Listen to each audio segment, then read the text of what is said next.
Strasbourg 9e reçoit Montpellier 6e. Si les Alsaciens sont d'ores et déjà qualifiés pour l'Europe de par le gain de la Coupe de la Ligue BKT, Montpellier a également cette ambition de retrouver les soirées européennes depuis 2012. Mais ça passe par le championnat pour les Payadins. Après avoir battu Toulouse lors de la dernière journée, les hommes de Michel Derzakarian veulent enchaîner dans une méno encore une fois à guichet fermé. Les Strasbourgeois sont privés de Lala suspendu, mais peuvent enregistrer le retour de Jonas Martin. Strasbourg va concéder l'ouverture du score à la 21e minute avec Andy Delors bien placé pour suivre la frappe initiale de Moller, repoussée par Matsels. 12e réalisation pour Andy Delors qui prend les commandes du classement des buteurs de Montpellier.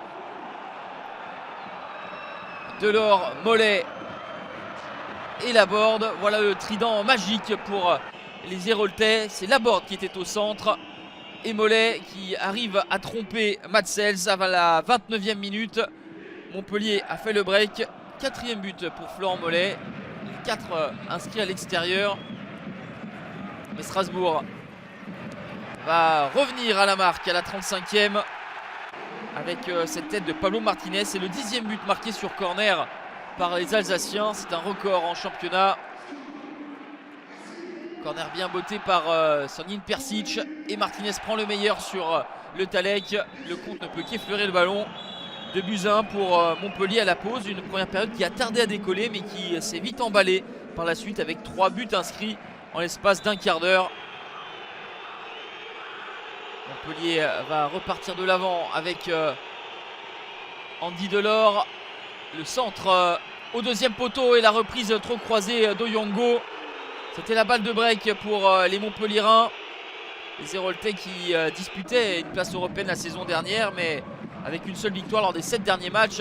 Ils n'ont pas pu accrocher le bon wagon. Là, ils ont vraiment envie de terminer en bombe avec une nouvelle fois Oyango. La frappe d'Oyango repoussée par Matsels.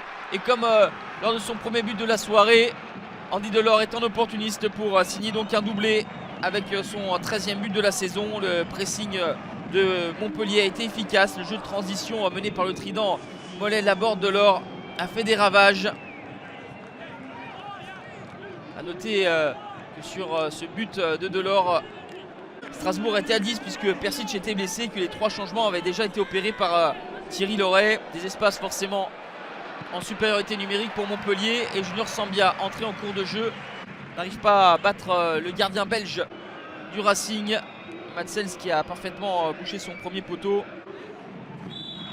3-1, victoire méritée de Montpellier à la Méno. Les Héroltais signent un joli succès à l'extérieur et peuvent raisonnablement conserver leur rêve d'Europe.